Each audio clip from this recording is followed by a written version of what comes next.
아, 자, 안녕하세요. 반갑습니다. 자, 오늘 할 게 어딘가 하면요. 입지에 대한 설명이에요.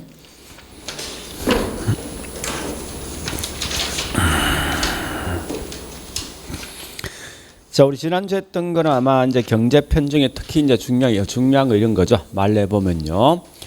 경기 변동 이미 알고 있는 거 알고 있다 치고요. 그다음에 시장률에 가장 중요한 게 지대가 중요하죠, 그죠?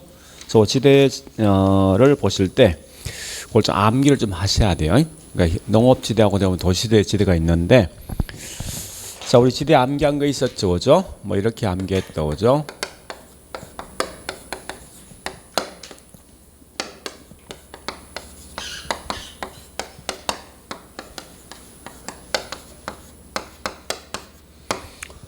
이렇게 암기한 거 아닙니까, 그죠? 요것만큼 꼭 좀 기억하시라는 거예요. 그러니까 이 말이죠. 니카도라는 사람은 차액지대인데 결국은 생산비 차이다, 그죠? 생산비 같은 말이 뭐냐? 결국 비용도 차이입니다. 그래 보시고, 마르크스는 결국은 절대지대인데 지대 운영 자체는 사유화 또는 개인에게 소유권 인정되는 거 아닙니까, 그죠? 그래서 요 도명에 대한 차이는 중요한 게 있죠. 한계제 지대가 존재 안 한다고 차이. 그 다음에 자, T는이죠. 이건 위치에 따라 지대가 달라지는데 이때 지대 원인 자체가 뭐가 있습니까? 운송비, 수송비다. 그죠? 그러지 마시고. 그래서 우리 T는 특히 이거 이외에 뭐가 있습니까? 거리 관련된 건 몽땅 다 T는이죠. 이 말은 도심 근교는 훨씬 더 운송비가 절감되어진 만큼 지대가 비쌀 것이다. 토지가 집약지 이용되는 거죠. 자, 요 마는 이 마샬이죠. 마샬은 결국은 준지대, 즉 준지대 말 뜻이 뭐 있습니까? 일시적 단기간 이용이죠. 어려 보시고, 그다음에 우리 저기 또 하는 뭐 이런 거 있지 않습니까? 도시 공간 구조, 그죠? 여러 생기는 건데, 그죠? 이건 동심원, 이건 신형이죠. 이런 참고로 있죠. 고급 주거지하고 고소득층 주거지는 차이 있습니까? 이게 되게 강조하던 어떤 분이 보니까 같은 놈이에요. 뭐 다르다 쓰면 다른 게 아니에요. 같은 거라 보시면 돼요. 어쨌든 중요한 거는 항상 동심원은 가장 못 사는 분이 도심 안쪽에 있다. 즉 슬럼가 제일 안쪽에 있어요. 가장 잘 사는 분이 외곽에 있는 거죠. 어려 보시고, 얘는 항상 뭐 있습니까? 살기 제일 좋은 동네는 무조건 고수들이 가져가는 거예요. 이렇게 좀 정리해 보시고요. 그거 이외에 다 핵심이 있지 않습니까? 예, 그렇게 정리해 보고. 자, 그 다음에 두 번째, 우리 효율적 시장은 가장 중요한 게 뭐냐? 효율적은 절대 초과인이 없다는 거죠. 그죠? 없는데 정보 양이 중요한 거 아닙니까? 과거에 있는 자료 이용한다, 이게 약성이 될 것이고, 공표된 사실 이용한다, 이건 중강성이죠. 또 공표되지 않는 사실과 이용한다, 이건 강성 아닙니까? 그죠? 그런 거 좀 조심하시고. 그다음에 여과 가지고 뭐가 중요합니까? 무조건 상향여가 하향여가죠. 그죠? 하향여가. 그래서 마지막 이 집을 가져갈 수 있는 예측인 고소득이면 상향, 저소득이면 하향. 그다음에 두 번째, 가치가 더 크면 상향, 수선비가 더 크면 하향이죠. 그다음 소득이 증가되었을 때 저가에 대한 수요가 감소하면 상향, 저가 수요 증가액은 하향입니다. 이걸 좀 보시고, 근데 이 그림 있죠? 고급 주거지, 저급 주거지죠. 그래서 요 지역은 집값 떨어진다. 얘는 집값 올라가는 거죠, 그죠? 얘가 넘어가죠. 얘와 같은 뭐라냐, 하향여가. 또 얘가 이렇게 넘어오죠. 이건 상향여가죠. 그 다음에 슬럼과 빈민가를 질 때 이건 시장 성공이 시장 실패 아니에요. 또 그런 거만 좀 정리하시면 될 겁니다. 자, 일단 그 정도 말씀드렸습니다. 자, 이제 오늘 할 게 뭐냐, 입지에 대한 설명인데요. 책은 188페이지이고요. 자, 그다음 우리 여기 천재 있죠? 네, 요거 할 거예요. 자, 요 내용은 어디 보시는가 하면은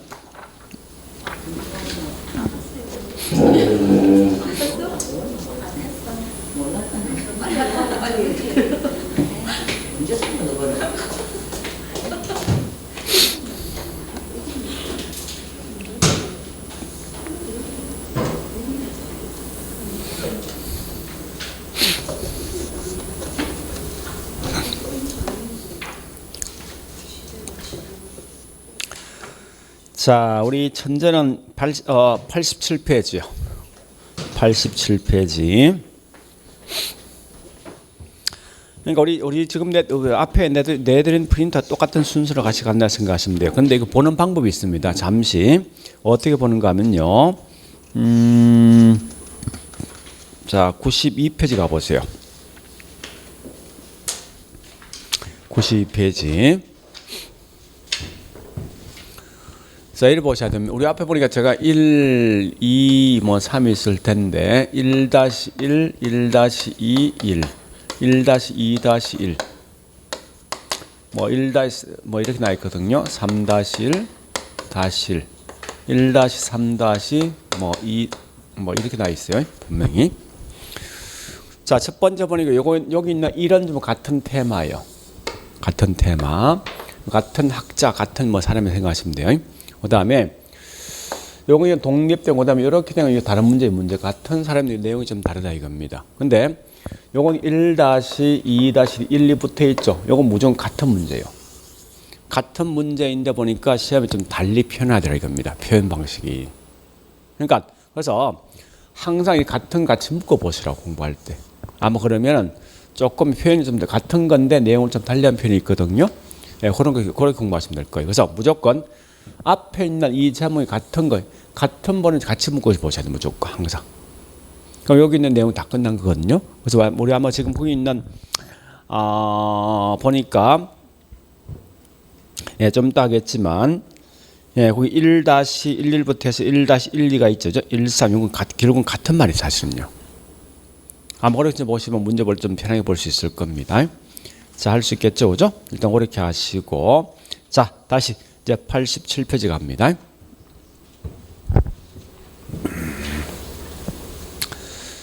자, 입지.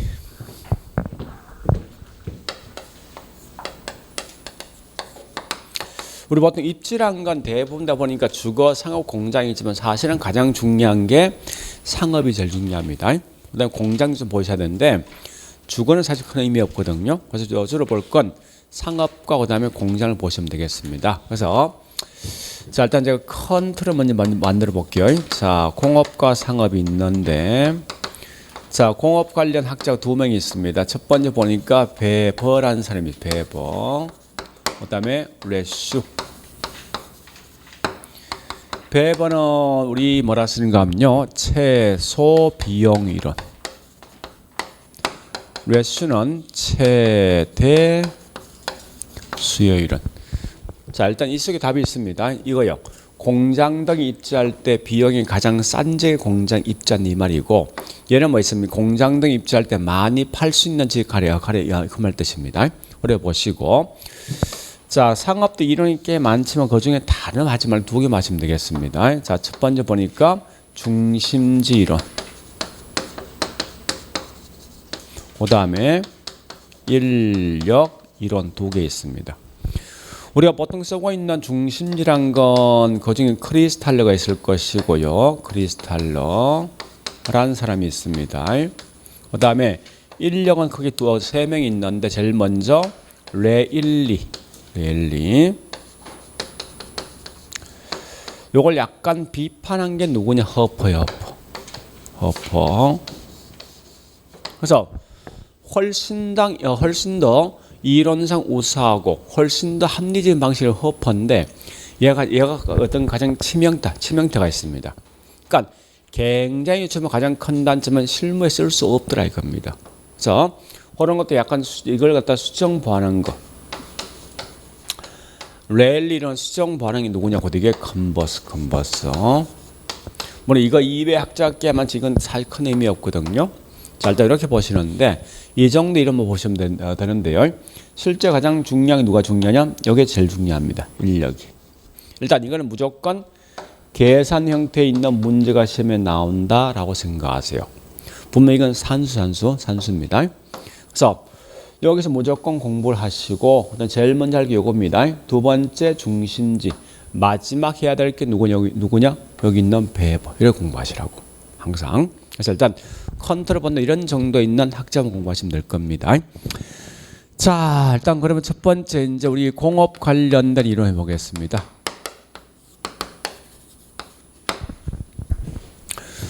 굳이 암기를 할 필요 없을 것 같은데요. 한번 봐볼게요. 이제 원래 공장하는 궁극적 목적이 뭐냐? 사실은 돈을 벌 목적이다. 그러니까 순수익을 더 많이 얻기 위해서 크게 방식 두 가지 있어요. 첫 번째 보니까 총수익이 높은 지역. 아니면 뭐 있습니까? 우리 총비용이 낮은 지역 가면 되겠다. 그죠? 자, 일단 공장의 궁극적 목적은 돈 벌 목적 아닙니까? 그죠? 우리가 알고 있는 순수익은 총수익의 총비용을 빼주는 건데 이때 보니까 이 비용적인 측면을 강조한 사람이 누구냐고 이게 배부. 자, 일단 그러면 배부란 사람은 결국은 어찌합니까? 비용이 가장 싼 지역까지 이거죠. 그 연결은 뭐 되겠습니까? 다른 말로 이게 최소 무슨 이론? 비용 이론 쓴다니 이렇게. 근데 너무나 배부가 이걸 강조하니까요. 여기에서 반발 느낀 사람 누구냐? 레슈인데. 자, 레슈는 무슨 소리냐 이 말입니다. 원래 총수익은 그 당의 물건 가격과 판 양이 중요하거든요. 그래서 많이 팔면 그만큼 수익이 높다는 거요. 저 이 말이에요. 레슈는 뭐라 했냐? 배부 네 말도 일리는 있다. 근데 왜 자꾸 보니까 비용만 강조하니? 나 같으면 그렇게 하지 않고 공장 등을 차릴 때 한국에 차리지 않고 저기 있는 중국이나 인도 가겠다는 거예요. 그러니까 결국 얘는 뭐 있습니까? 레슈라는 사람은 결국 많이 판다 이 말은 뭐요? 대수요 이론이죠. 이렇게 내용을 좀 정리하시라고요. 문제 풀 때. 딱 두 개를만 얘기해요. 그러니까 항상 서로 비교할 대상이 된다는 거예요. 자, 일단 많이 들어본 게 누가 많이 들어봤습니까? 그죠? 일단 배부가 무조건 시험에 나온다 생각하시면 돼요.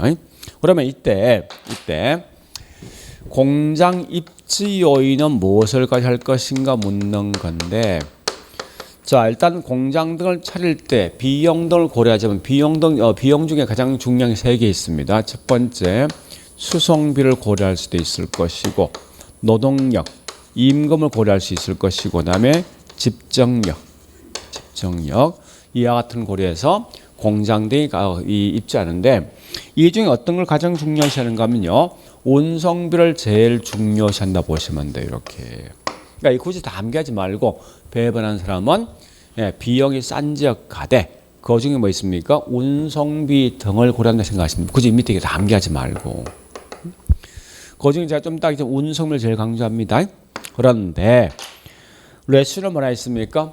많이 팔 수 있는 지역 가야 되죠. 그죠? 쪽수 많은 지역. 이런 걸 다루면 뭐라 하는지 압니까? 시장 확대 가능성 있는 지역.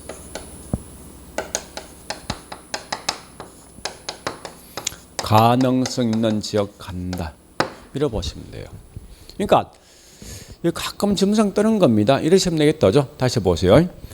배부란 사람은 비용이 최소가 되는 지점이 최적 입지다 설명할 것이고, 얘는 뭐 있습니까? 레슈라는 사람 보니까 시장 확대, 즉 수요가 최대인 지점이 결국은 최적 입지를 시험 낼 거 아니에요. 문제 본다면 딱 그거요.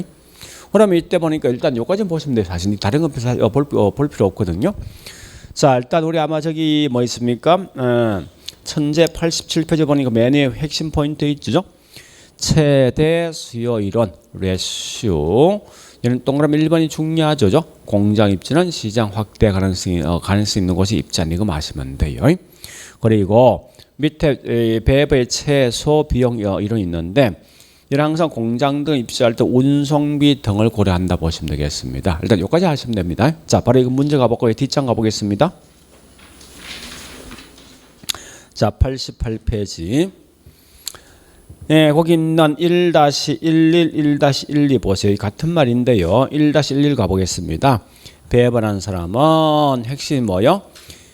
최소 비용으로 중간에 설명되어 있지만 이게 기업의 최적 입지점이라 보았다. 맞는 거죠? 1-12 가볼까요? 자, 같은 말인데 이런 운송비 등을 갖다 고려해서 자, 비용이 어떤 거요? 최소가 되는 지점이 최적 입지. 같은 말이죠. 그죠? 일단 그런 형태로 시험 나온다 생각하시죠. 일단 1, 2는 아마 저기 답이 하나 빠져먹었죠? 그죠? 배버, 그 다음에 채소학. 우측에 답이요. 채소학 빠져먹었죠? 이거 좀 집어넣고요. 그 다음에 또 뭐가 있습니까? 1-13도 같은 거 아니에요? 예, 이렇게 말하는 건 누구라고 결국은 배버죠? 자, 그 다음 1-14 가볼게요. 배버라는 사람은 최소 비용률에 따르면 산업입지를 가장 중요한 것은 이런 세 개인데도 그 중에 가장 중요한 게 운송비죠.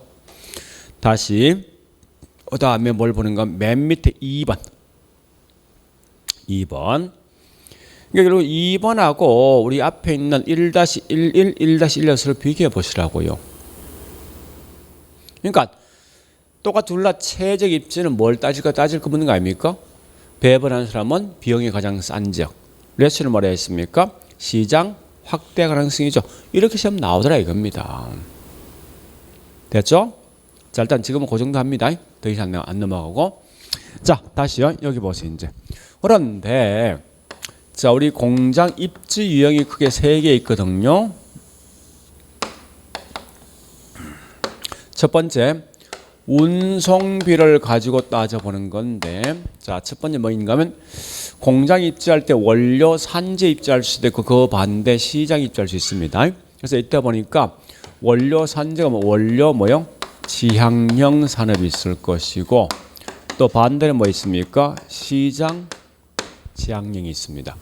근데 이게 시험에 가끔 나오는데 문제 푸는 요령은 굉장히 간단합니다. 자, 일단 모든 건 좀 이렇게 그림을 그리시라고. 이렇게 그림과 푸시면 돼 이건. 네, 둘 다 그리지 말고 둘 중에 한 개만 더 그리시면 돼요. 그러니까 이게 원료이고 이게 완제품인데요. 제품. 이게 원료입니다. 그러면 항상 물었을 때 거꾸로 했다 이거. 이게 원료요. 저희 제품인데 무조건 부피가 큰 쪽에 공장 간다 생각하시라고요. 원료가 더 크면 원료 지향형 산업이고 제품이 더 크면 이건 시장 지향형이에요. 즉 무슨 말인가 다시 해볼게요. 이제 자, 만약에 이게 여기에 원료 산지고 있죠. 이게 시장입니다. 이때 트럭 한 대가 물건을 갖다 싣고 갈 수 있는 양은 보니까 1톤 정도 싣고 간다. 한 예를 들어보죠.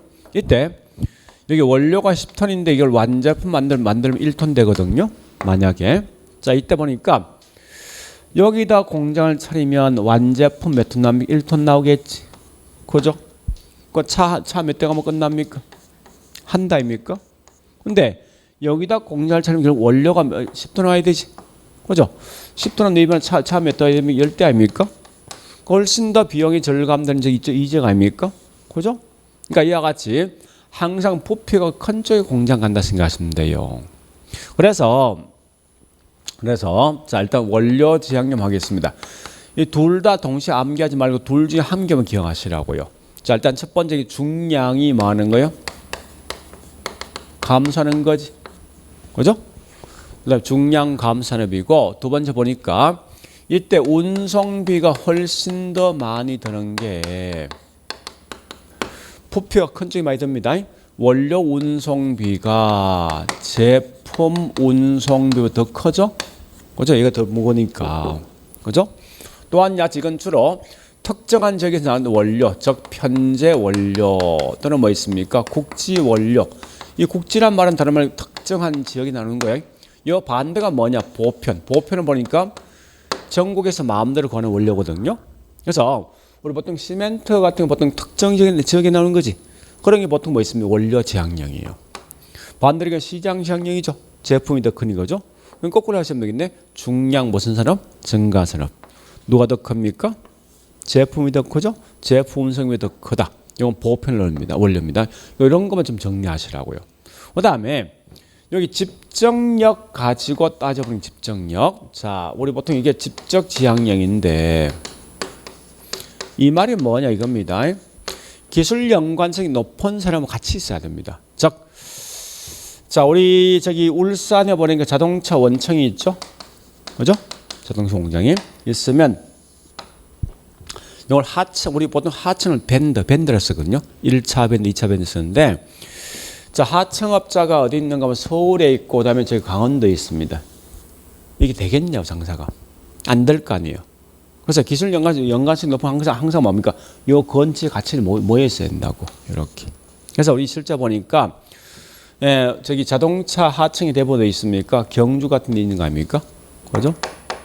같이 모여 있거든요. 그래서 항상 보니까 얘는 나하고도 무조건 기술 연관성이 높은 사람 나오면 무조건 이건 다른 말로 집적 지향형입니다. 이런 것만 좀 기억하시면 돼요. 문제에서. 그래서 우리 아마 거기 있는 저기 있는 87페이지입니까? 거기 제가 밑에 박스 설명되어진 게 원료 지향령과 시장 지향령, 또 밑에 가로 3번 집적 지향령 있죠? 집적 이익이 아니고 집적 지향령입니다. 잘못했어요, 그거. 집적 이익 대신 집적 지향령. 그래서 집적 지향령 대부분 다 기술 연관 산업이고, 앞에 있는 우리 원료 지향령 시장은 주로 원료 지향령을 좀 반환하세요. 한번 걸어보시면 될 거예요. 근데 거기 아마 제가 D급번 원료 지수는 지금 하지 않습니다. 원료 지수 공식 이거예요. 자, 보세요. 원료 지수 공식은 제품분 원료입니다. 이건 얘보다 이게 더 큰 거지. 1보다 큰 게 누구냐? 결국은 원료 지향령입니다. 사실은. 그런 건 이건 하지 마시고 시험에 안 나올 거니까. 자, 일단 걸어봤으면요. 바로 이제 문제 갑니다. 자, 89페이지요.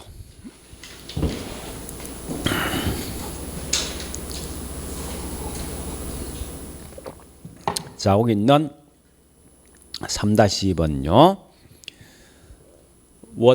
편제 원료가 많다. 이거 벌써 원료 지향령입니다. 여기서 끝나면 그 뒤에 있는 중량 감소인 것.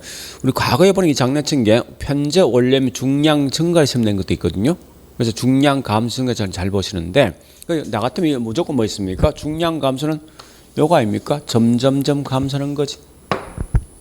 이건 벌써 이게 원료지. 제품이죠. 무슨 지향령? 원료 지향령. 오래 가시면 돼요. 일단 그런 형태로 공부한다 생각하시고요. 그 다음에 우리 그 밑에 3-4번 가볼까요? 3-4번. 자, 박스 안에 기억본 보니까 원료 무게와 부피에 비해서 무게에 비해서 제품 무게가 더 크다. 이건 완제품이 더 큰 거지. 이건 무슨 지향령? 시장이죠.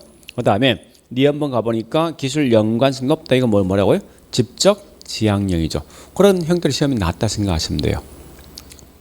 자, 일단 그 정도 말씀드렸습니다. 그 다음. 자, 이제 뒷장 90페이지요. 90페이지.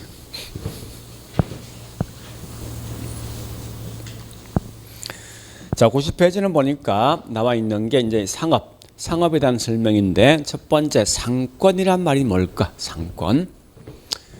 자, 봐보겠습니다. 우리 상권이란 건 이런 거 아닙니까? 동네 슈퍼가 있으면 내 물건 살 수 있는 고객들 중에 가장 멀리 있는 고객이 있을 거예요. 이렇게 이걸 쭉 연결한 이런 그림 나오거든요. 이게 상권이죠. 고객이 존재하는 권역, 즉 내 물건 살 수 있는 마지막 올 수 있는 범위 어려 보시면서, 이때 상권 범위는 판매에 따라 분명히 달려질 건데, 자, 1차 상권, 2차 상권, 3차가 있거든요. 이때 판매액의 75% 되는 적이 1차고 15% 2차고 그다음 그 외가 3차인데 퍼센트는 사실 큰 의미 없습니다. 단지 알 것은 상권 구분은 1, 2, 3차로 구분된다고 보시고요. 자, 제일 중요한 말이 거기 뭐 있습니까? 이거 있죠. D급번. 자, 우리 큰 1번 동그라미 1번에 D급번 있죠. 이건 좀 기억하셔야 돼요. 상권 범위는 절대 고정돼 있는 게 아니라 가변적 유동적이죠. 자, 그 말 뭔지 알겠죠? 시간이 변하고 주변 환경 등이 변하면 항상 상권이 변합니다. 자, 일단 오래 보시고, 그 밑에 있는 가로 동그라미 2번 상권 획정 방식은 지금은 그냥 넘어가겠습니다. 자, 실제 중량은 밑에 큰 2번 상업 입지는 중요하거든요.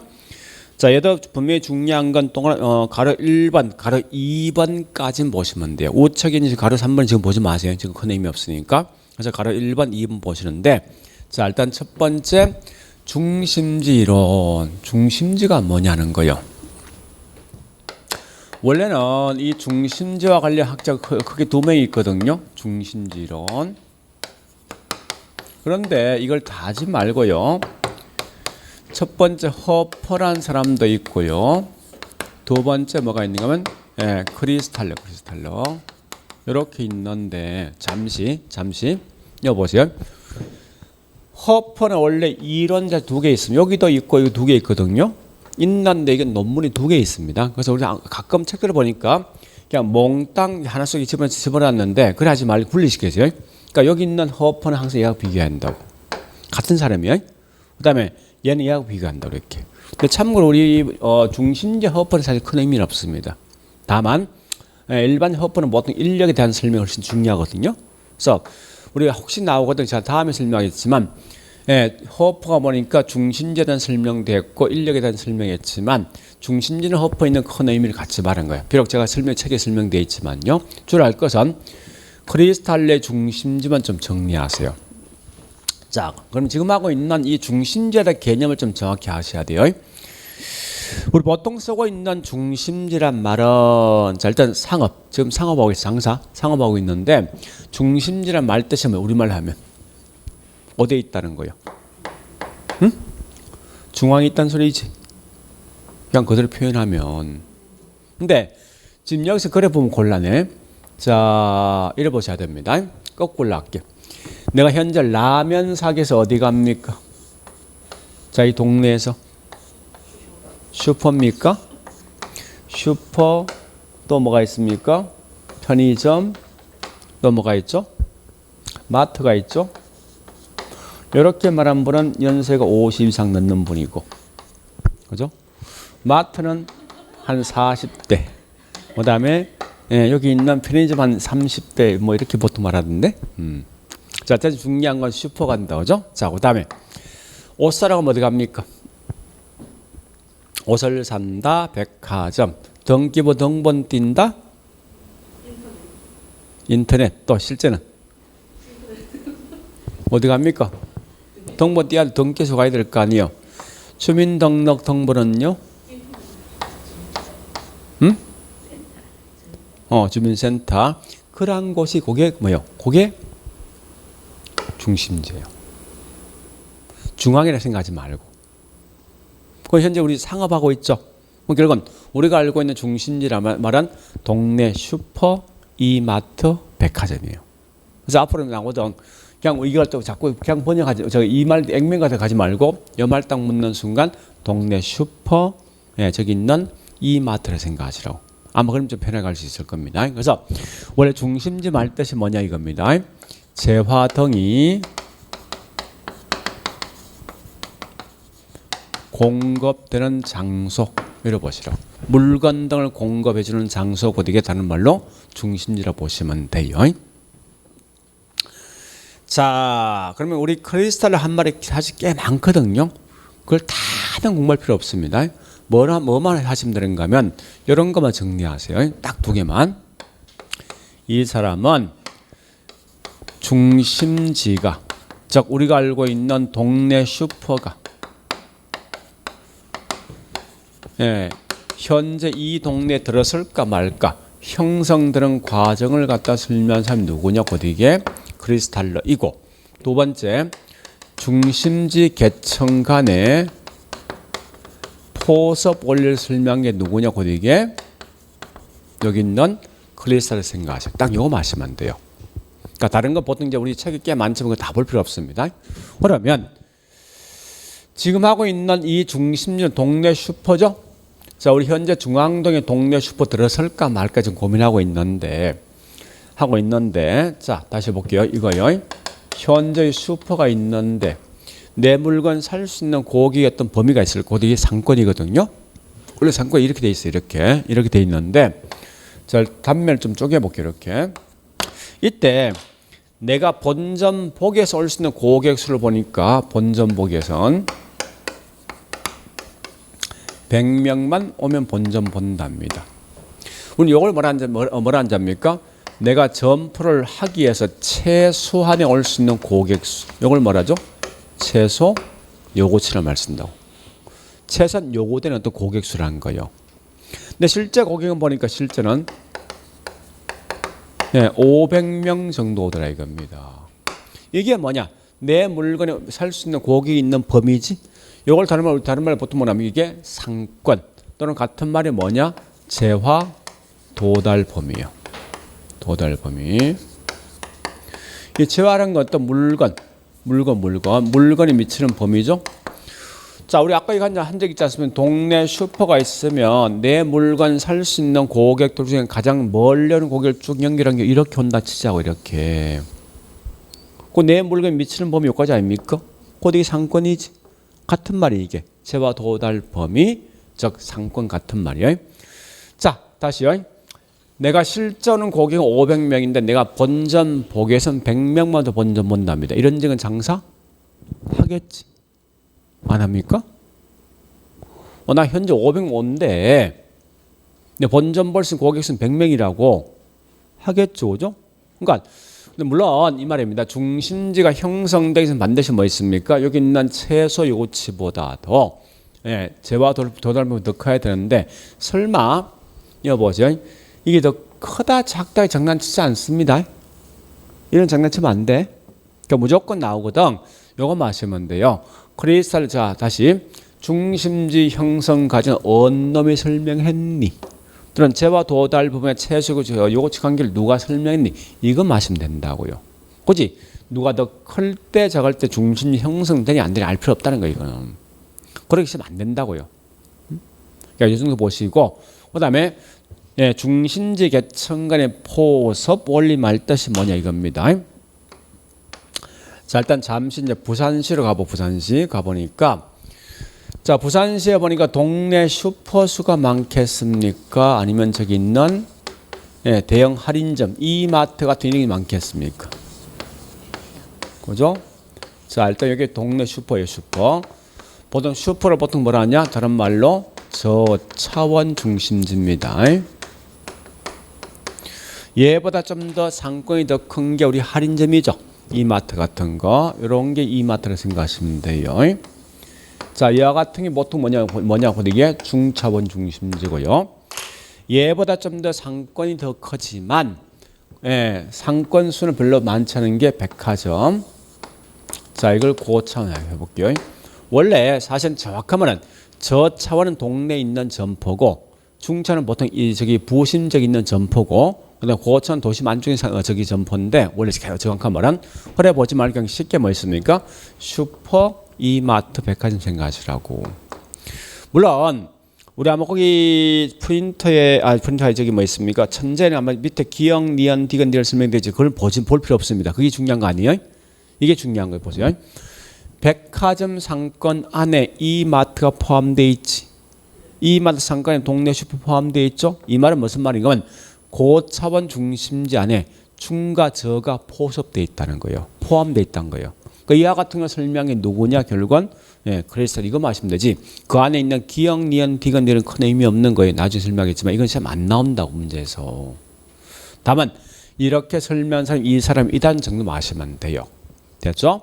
자, 일단 그래 보시고 그 다음에 두 번째 인력 이론 할게요. 인력 이론. 자, 다시 보세요. 이런 게 인력 이론이죠. 인력이란 말 뜻이 뭐예요? 자, 다시 보세요. 이런 지역에 동네 슈퍼가 들어갈까 말까 고민한다. 이게 이거 크리스탈러 그 중심 형성하지 그 말 아닙니까? 그죠? 근데 얘는 누구냐?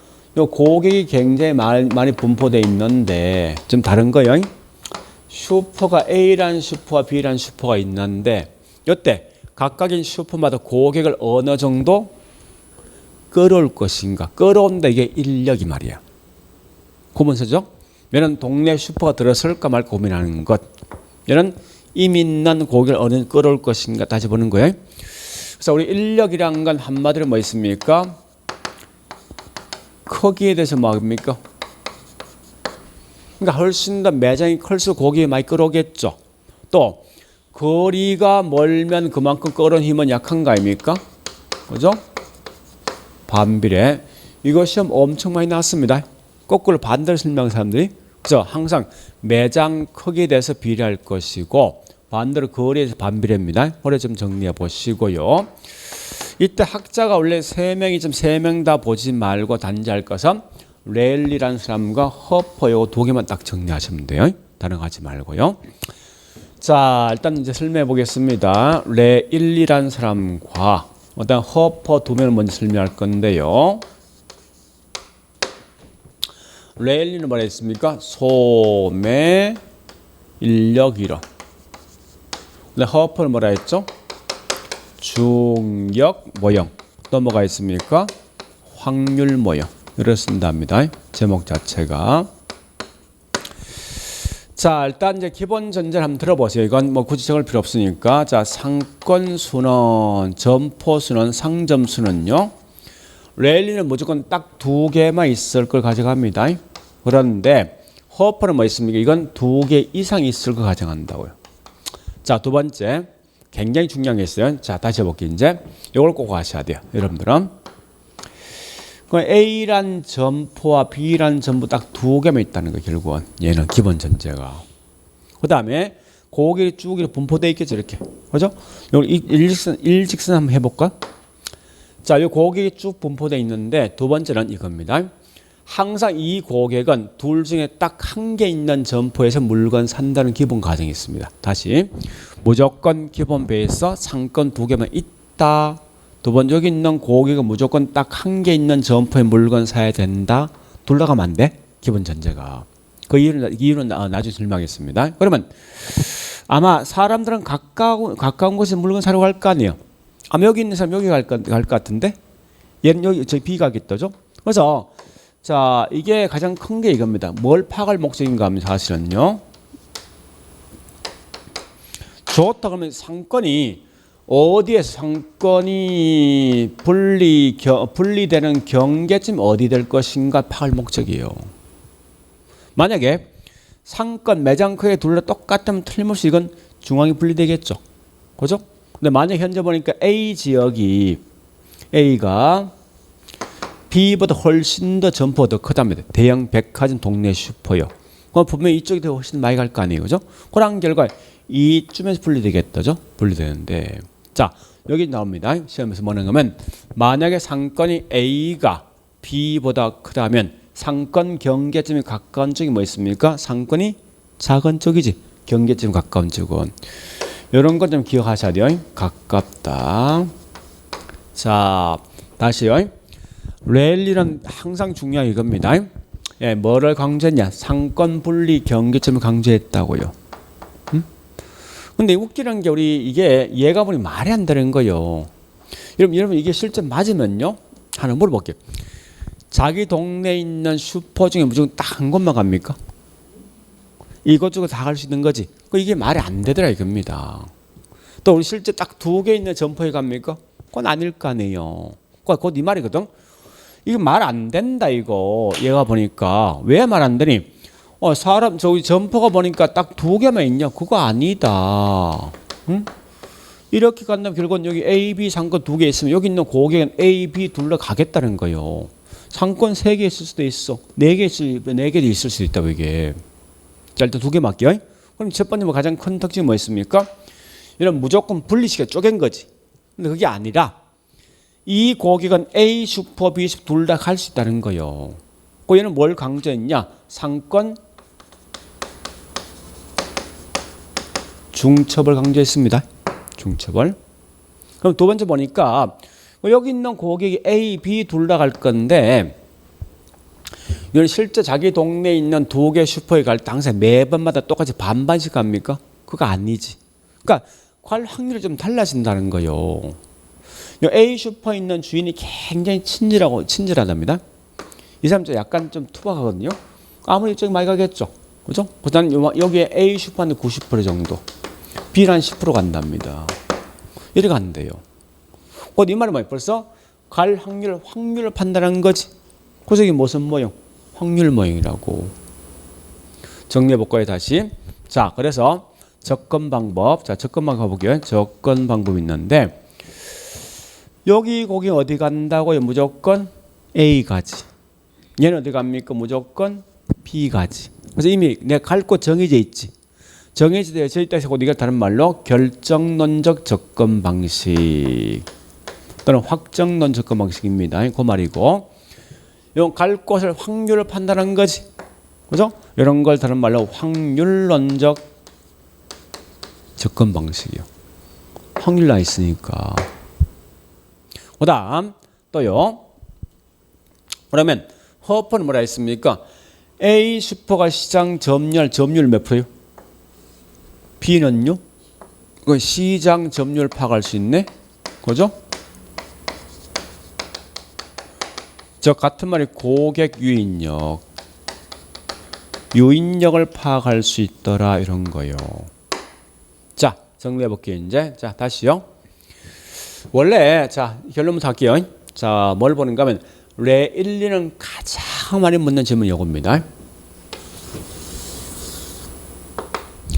크기에 대해서 반비례이고, 비례이고, 거리에 대해서 반비례. 두 번째 요거 묻습니다. 요거. 상권이 A가 B보다 크다면 상권 경계점이 가까운 쪽은 B 쪽이지. 작은 쪽. 이걸 시험에 제일만 묻습니다. 그 다음 또 뭐가 있는가 하면요. 그 다음에 얘는 상권 분리, 상권이 쪼개지는 점을, 경계점을 강조했습니다. 자, 반대로 허퍼는 뭐라 했습니까? 상권 중첩 인정하더라. 또 고객이 어느 정도 갈 것인가 시장 점유율, 고객 유인력을 파악한다 했으면 이건 확률 또는 중력 모형이에요. 자, 이게 원래 사실은요, 보세요. 얘가 랠리를 깠다는 말에 약간 문제 있거든요. 깐 건 아니야. 근데 시대상은 또 약간 차이가 있을 뿐이요. 자, 원래 랠리는 1950년대, 60년대 이론이 사실은. 그 당시 미국은 대부분 뭐 있습니까? 교통수단 말 아니면 전기기관차입니다. 그러면 큰 대도시가 이렇게 두 개 있으면요. 중간에 어떤 작은 말이 분명히 이렇게 분포되어 있어요. 이렇게. 교통수단 발달되어 있지 못하다 보니까 둘 다 동시에 갈 수는 없거든. 그래서 한쪽만 계속 갈 수밖에 없는 가까운 쪽에. 그렇게 설명되진 곳 이게 다른 말로 랠리고, 이건 현대에 보니까 이제 이런 거 없지 않습니까? 교통수단이 워낙 발달되어 있고, 우리 창원도 보니 벌써 뭐 옆에 뭐 있습니까? 롯데마트 있고 이마트 있죠? 이렇게 같이 붙어 있는 결과 이제 상권의 중복이 될 수밖에 없다는 거예요. 그래서 옛날 이런 여기 현대를 보시면 돼요. 하여튼 그런 내용인데 어쨌든 이런 특징만 좀 봐놓으시면 되겠습니다. 컨버스는 지금 하지 않습니다. 그래서 우리 한번 거기 있는 90페이지 보니까 가로 2번에 인력 이론에 대한 설명 나 있거든요. 예, 거리의 반비례고 크기에 비례한다. 그다음에 랠리 소매 인력은 거기 뭐 있습니까? 니은번만 정리하시면 기억번 이거 마시면 되죠. 상권 분리 경계를 파악했다. 니은번의 상권이 작은 쪽의 상권 경계점에 가깝다 그래 보시고요. 동그라미 2번 중력 모형도 뭐 있습니까? 상권 중첩 강조했다. 이거 중요하고 니은번의 시장 점유율 또는 고객 유인력을 파악했다. 이런 것까지만 지금 기억하시라고요. 다음에 이게 다음 템가 이제 계산 문제 풉니다. 이거 계산 문제. 자, 일단 허려 보시고. 예, 여기까지 봐서 밑에 컨버스는 그냥 넘어갑니다. 자, 뒷장에 있는 문제 풀어볼게요, 이제.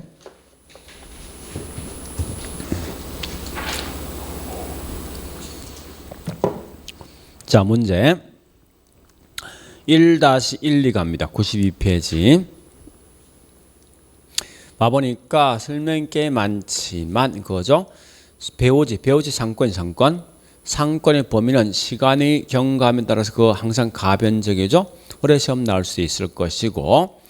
근데 2-1번에 아마 보시면 대충 뭔지 알 거예요. 자, 상권이란 것은 점포의 매출이 발생하는 권역이다. 이 말은 다른 말로 고객이 존재하는 권역이죠.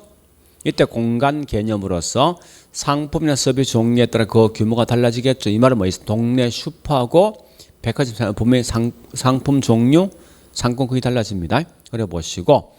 그 다음에 예, 크리스탈은 단지 알 것은 그 4-11, 4-12, 4-13 있죠. 이런 것만 좀 보시면 될 겁니다. 4-14까지. 즉 무슨 말인가 4-11 가보겠습니다. 그와 같이 재와 도달 범위와 최소 고치 관계를 설명해 누구냐 이거 마시면 된다고요. 4-12 가보겠습니다. 자, 뒤에 보니까요. 중심지 계층 간의 포섭 멀리 나온 순간 이거 무조건 크리스탈래요. 이 말 딱 들은 순간. 그래 보시면서 중간에 설명돼 있고 자 쭉 가다 보니까 이제 한 넷째 줄입니까? 고차일수록 저차보다 중심지 간의 거리 더 멀죠. 고차라고 보시면 백화점 생각하시고 저차는 동네 슈퍼 생각하시면 돼요. 그리고 훨씬 더 규모가 더 크다고 그죠? 또 다양한 규모 갖고 있습니다. 그래 보시고 4-13 한번 보니 이게 30회 때 작년 지장년 시험에 났던 건데 자, 그 말 두 줄 보니까 공간적 중심지 규모 크기에 따라서 상권의 규모는 달라진다. 이 말이 그리고 뭐 있습니까? 예, 계층 같은 상권이 달라진다는 거죠. 이런 설명이 누구냐? 곧 이게 크리스탈의 중심지. 랠리는 이런 걸 설명한 적이 없습니다. 랠리 뭐 설명했습니까? 두 개 있는 상권 중 고기를 어느 정도 끌어올 걸 따져본 거지. 고기 끌어올 걸 따져보는 거고 얘는 뭐 있습니까? 그게 아니라 점포 들어설래 말래 또 동네 슈퍼 백화점 상권 크기 차이가 있니 이런 걸 설명이 누구냐 곧 이게 예 크리스탈이라고 구분되겠죠? 그래 보시고 그 다음에 4-13 14 이 재밌는 게 29, 30회 때 연작 시험 나온 겁니다. 그러니까 재화와 서비스에 따라 중심지가 계층화된다. 이 말이 그걸 벌써 뭐예요? 고차원, 중차 묻는 거지. 그죠? 서로 다른 크기의 도달 범위와 최소의 위치 범위를 갖고 있다. 이렇게 설명하면 무조건 몽땅 다 크리스탈러라고. 일단 그래 보시고요. 자, 5척 가보겠습니다. 5척에 5-11 갑니다. 11 보니까 랠리는 이름 참고로 잠시 보세요. 요 크기란 말은 보통 표현할 때 있죠. 인구를 쓸 수도 있고 그 반대 면적을 쓸 수 있습니다. 알겠죠? 그러니까 우리 절대 크기라 쓰지 않고 대신에 인구는 면적은 이렇게 좀 낼 수도 있습니다. 표현 자체가. 그런 것 좀 보시면서 자 따라서 보니까 우리 그 나있듯이 5-1 가볼게요. 둘째 줄 인구에 대해서 비례할 것이고 거리에 대해서 뭡니까? 반비례죠. 그래 보시고요. 5-1이 더 중요한 거죠. 만약 X 도시가 Y보다 크다면 상권이 작은 쪽 Y 쪽이 더 가깝습니다. 자 일단 그래서 보시고 그다음 5-222 있죠. 221 그 말과 5-22 같은 거요. 자 제일 중요한 확률 모형 허퍼죠. 또 시장 점유율 추산했더니 누굽니까? 허파입니까? 그래 보시고 그 다음에 5-2도 허퍼는 중량 모형으로 중량 확률 같은 말이에요. 상권 규모 매장은 매출액을 추정할 수 있다. 이 말이 결국 같은 말 뭐예요? 매출액 추정할 수 있다. 같은 말이 시장 점유율입니다. 점유율. 자 그래 보시고 D장 가볼까요? 자 일단 요거까지만 제가 정리할게요. 다음에가 좀 더 다른 걸 더 갈 건데 지금 요 정도 하시면 되겠습니다. 자 그래 보시고 우리 책에 있는 내용 중에 중요한 걸 몇몇 개 체킹할게요. 이제 자 188페이지 부동산 입지론에 대한 개요 보지 말고 우측에 189페이지 큰 2번 주거 입지 시험 안 나옵니다. 자 D장 190페이지 큰 3번 공업 입지는 우리 공업 입지는 학자가 2명 있죠. 그죠? 그래서 첫 번째 양가로 1번 배버 중요합니다. 최소 비용 이론. 그 중에서 가장 중요한 거는 동그라미 1번의 니은번. 자, 생산비가 최소일 때 마지막 둘째 줄 끝에 최적 입지로 본다. 자, 그다음에 동그라미 2번에 니은번요. 니은번. 공업입지 요인은 수송비 등을 고려하는데 이때 수송비가 가장 강조했다. 이러 보시고요. 자, 우측에 디귿번도 체킹해 놓으시고요. 디귿번. 자, 그다음에 나머지 필요 없고요. 넘어갑니다. D장 가보니까 192페이지 양가로 2번 있죠? 래쉬. 자, 래쉬는 뭘 강조했는가 하면요. 그 동그라미 3번 있죠. 3번만 지금 밑줄 끊으세요. 래쉬는 쭉 가서 시장 확대 가능성이 가장 풍부한 지점이다. 즉 채직 입지는 뭐 있으면 시장 확대 가능성이 가장 높은 지를 보았다. 이렇게 보시면 되겠습니다. 자, 그다음에 걸어보시고 193페이지 큰 2번 산입지 특성 입지 지향령이 있는데 그 중에 가로 1번에 원료 지향령, 시장 지향령 있죠. 그 설명되어 있지만 우리 뒷장 194페이지 가볼까요? 메뉴에 어떤 비교된 표 있죠. 박스. 그 박스만 좀 읽어보시고요. 그 다음 195페이지 상업입지에 대한 설명인데 첫 번째 상권, 배우자에 대한 설명이 있죠. 자, 얘는 다른 건 보지 말고 양거래 3번 상권 범위 있죠. 그래서 두째 줄 끝에 있죠. 유동적이다 그려 보시고요. 그다음 넘어갑니다. 197페이지 상업 이론을 보니 가로 1번 중심지에 대한 설명 중에 크리스탈을 먼저 보시면 돼요. 자, 크리스탈 설명 꽤 많지만 두째 줄부터 줄 끊으세요. 재와 도달 범위와 최소의 요치 개념, 또 중심지 형성 과정, 또 뭐 셋째 줄 중심지 간의 포섭 원리 이런 글자를 보시면 돼요. 그 뒤에 설명 되게 많거든요. 읽지 마세요. 알 필요 없으니까. 자, 쭉 넘어갑니다. 넘어가서 199페이지 양괄호 2번 인력 이론 인력. 그래서 자, 이건 어떻게 보는가 하면요. 맨 밑에 줄 제일 끝에 레일리는 상권의 분할 뒷장을 강조한 확정론적 접근 방법인데 허퍼는 뭐라 했습니까? 상권 중첩을 강조한 확률론적 접근 방식이다. 요거 좀 기억하시고요. 그 다음에 밑에 가로 1번 레일리에 대한 설명이 있는데 단은 보지 말고 그 동그라미 2번, 동그라미 1번에 보니까 1번이 중요한 것은 두째 줄 끝에 있죠. 두 도시 인구 비에 비례하고 거리 제곱의 반비례합니다. 이거 좀 기억하시고요. 동그라미 2번은 하나, 둘, 셋, 넷째, 다섯째 줄 끝에 즉 A 도시가 B 도시 크면 상권 경기는 작은 도시인 B 쪽이 가깝다 이런 말 좀 기억하시고요. 자, 그 다음에 우측 201페이지 허퍼의 가로 2번 확률 모형은 그 동그라미 1번 있죠? 1번 그 다음에 2번 3번 이런 것만 좀 봐놓으세요. 1번, 2번, 3번 동그라미 1번, 2번, 3번 다른 건 지금 읽지 마세요. 자, 일단 그 정도 했으면 됐습니다. 이렇게 해서 일단 입지에 대한 설명 끝낼게요. 자, 좀 쉬었다가 213페이지 3장에 있는 부동산 정책론 할게요.